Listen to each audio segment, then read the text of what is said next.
back to Faith Evolving. Today we're going to be talking about Christian songs from my childhood.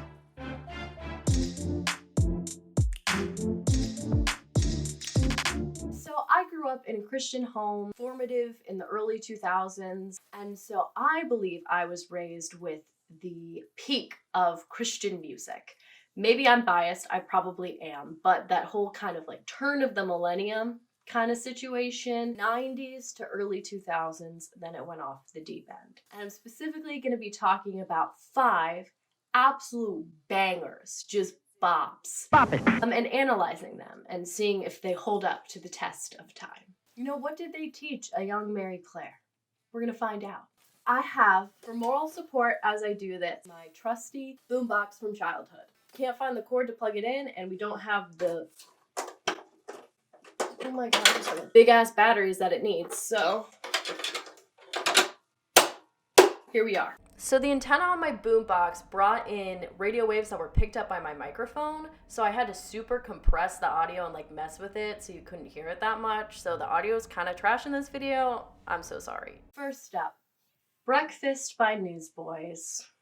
Yes. If you're familiar with Newsboys or the modern day Newsboys, early Newsboys was very different than these God's Not Dead fools. It started in Australia in 1985. Pretty sure it was a duo, and then it just kind of expanded, and there's been a lot of overturn of members. And I know Breakfast from the Newsboys Shine the Hits CD. This was an icon of my childhood. There was the mega mix where they mixed all of them together. I like ascended when I listened to that. And so it's kind of a collection of the best of Newsboys' kind of early sound. And while their sound was really good, at least I think, the lyrics have always been a little wacky. Nothing encompasses this like Breakfast. So the great thing about lyrics is that they're poetry. So anyone can interpret them anyway. But what I kind of generally gather as the premise of Breakfast is their beloved teacher passes away, and it's about how, Christians find a joy in death because grief is different, because there's an afterlife, there's heaven, and they know that their teacher is going to be in heaven. However, the chorus reminds us that in this view, it's not just heaven, because, well, I'll just let them tell you.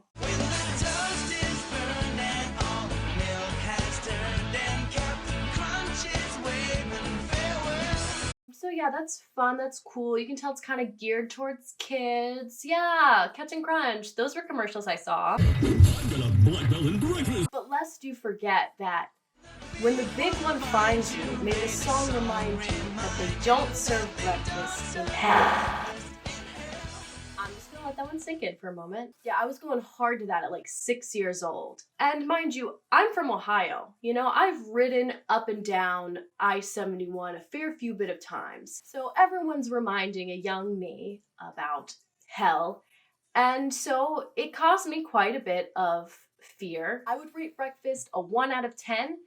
It's still catchy, I'll give it that. But lots of points taken off for the existential just weight that I felt as a very young person. Wasn't great. They don't serve breakfast in hell. What can I say? I wonder if they have like Raisin Bran in hell. Is that where all the fitness gurus are going? Because a lot of them subscribe to New Age, so. Pay no mind to this yoga mat or giant hunk of amethyst. I was curious, so I took to Instagram to ask, do they serve breakfast in hell?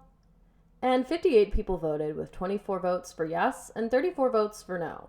I opened it up for people to elaborate, and I got some great responses. Some were longer than others, and they kind of dived into theology or citing scripture. Here are some of the shorter responses from the yeses. Because hell probably lit AF, and because the best bitches eat breakfast. This is just a flex. People who hate breakfast, which leads into this theory. It won't be served to everyone in hell, but it would be served to the people who don't like eating breakfast because it would force them to eat breakfast and they would hate it. And then on the flip side of the coin, it would also force the people who love breakfast and won't be getting breakfast to sit and watch the people who hate eating breakfast eat breakfast. So it could be put into like some cool torture device. So, and now on to our no's. We've got the people who love breakfast. people who are like, there isn't food in the afterlife because you don't need it. These ominous are just kind of sad ones.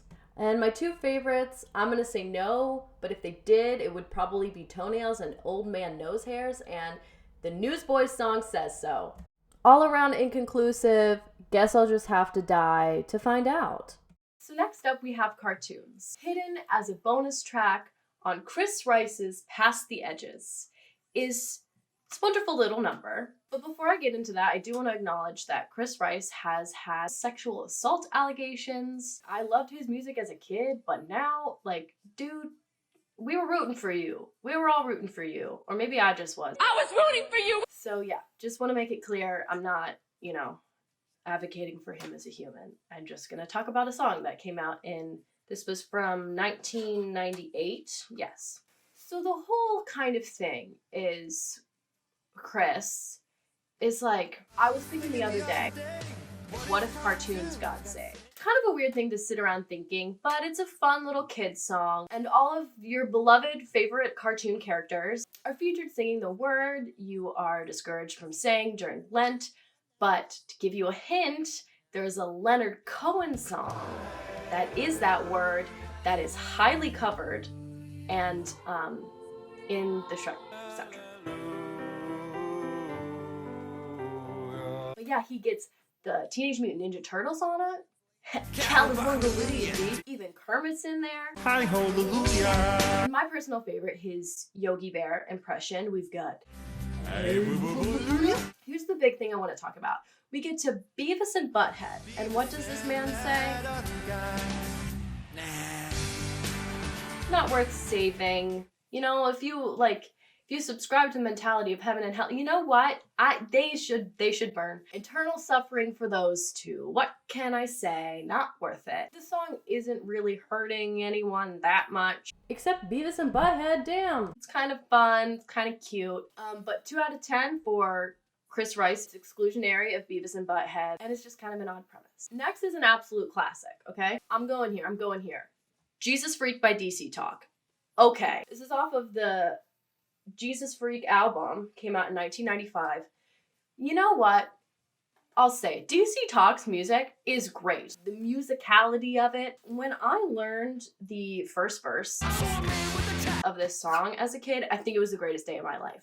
Oh my gosh, I felt like a bad bitch. DC Talk kind of had like an all-star cast back in the day. Got Michael Tate, who's now the lead singer of the aforementioned Newsboys, Toby McKeon, who is also known as Toby Mac, and Kevin Mac Smith, who ended up kind of reviving Audio Adrenaline, which we'll talk about later, for a brief period of time. So they all had like big kind of careers in Christian music after DC Talk kind of broke up so they could pursue other opportunities. But I do have to confess, they met each other at Liberty University. So the bridge of the song, it's a little cringy. As a kid, and even still now, someone who's unapologetically a Christian, I love God, I love Jesus, I love this song. I was never bullied for being a Christian or anything, but it just kind of made me feel a sense of identity. I loved it. People say I'm strange. Does it make me a stranger that my best friend was born in a manger? Kind of. A little bit. That is kind of a weird thing to say, but it's kind of a funny, cute, fun, whatever. We'll let it pass. But the thing about it is, so Jesus Freak is based off of in the 60s and 70s, there was a big thing called the Jesus movement. They're like, hey, all you hippies, don't be hippies anymore, be Jesus-y. And all the remaining hippies were like, Jesus freak. Quite the pendulum swing from free love to not free love. I am here to do some good old-fashioned slut shaming. It's a really great song, but I think a lot of people have used it to fuel persecution complexes and perceive persecution when there isn't necessarily persecution. So I'm giving it a cautious 7 out of 10. I enjoy it. I enjoy this song. Sue me. All right, here we are. Like I said, Audio Adrenaline, Hit Parade. It's another, I think it's a collection. Maybe it's an album. Yeah. Whatever. Came out 01, kind of like the best of their early stuff. I think it's a song about bringing people to church. But as a kid, for some reason, I thought it was about heaven. The big, big house was heaven. I think that was just user error. I was 5, leave me alone. And then I was listening to it and I was like, big, big house with lots and lots of room, big, big table, lots and lots of food, big, big yard where we can play football, big, big house, it's my father's house. Are they just describing a megachurch? That's another option. It's a big, big house with lots and lots of room. A big, big table with lots and lots of food. A big, big yard where we can play football. Quick aside, when I was small, I said where we can play Barbies because I wasn't down for football. I'm still not. It's too gladiator for me, so. And then I was talking to my mom about it and she was like, I think it's just talking about how, you know, Christianity is supposed to be an open table. And I was like, that's beautiful. But when I listen to this song, all I think about is just kind of that idea of love bombing people so that they come to church and then just kind of abusing people. But I also understand that that might be me kind of being jaded. So I'm giving it a 4 out of 10 for a little bit of that, but also just because it's kind of repetitive. It can get stuck in your head and be kind of annoying. And it's a little bit confusing in what it's describing. Is it church? Is it heaven? But I appreciate the ideal of the open table. It's great. It's nice. I like to use creator language rather than father language, but you know what? 01, I'll take it. I'll take Big House. Lastly, 1999, Stephen Curtis Chapman releases Speechless. And on it, the first track is Dive. And I hate to say it, y'all. I hate to do this to you. But no notes. Perfect song. I refuse to say a bad thing about this song. Could have kind of some stuff in there. It fills me with such an energy. I feel like I could kick and punch through a wall anytime I listen to it. He is going hard on the guitar there. I'm loving the living water imagery, the leap of faith stuff. My boy, Stephen Curtis Chapman, especially his early stuff. And then it gets to the part, it's towards the end, it's...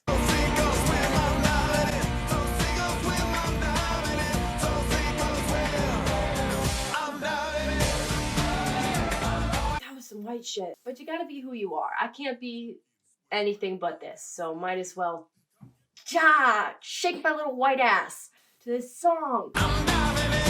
So those are some Christian songs from my childhood. Like this video if you liked it or you want more people to kind of come into contact with. That'll get the interactions up. Subscribe if you want to see more. Leave down in the comments what your favorite Christian songs were growing up, or if you think any of my opinions were wrong. This is very opinion based, so you can come for me. Like, this isn't facts or anything. This is only feelings. Bet your beer's gonna be pissed. I usually say fact check me. I'm not sure if there's much you can fact check me on this since it's opinion based. Please let me know. I'm hoping that people really like this video so I can make more videos, or if they don't, I might just make more videos about Christian music. So let's go. Bye.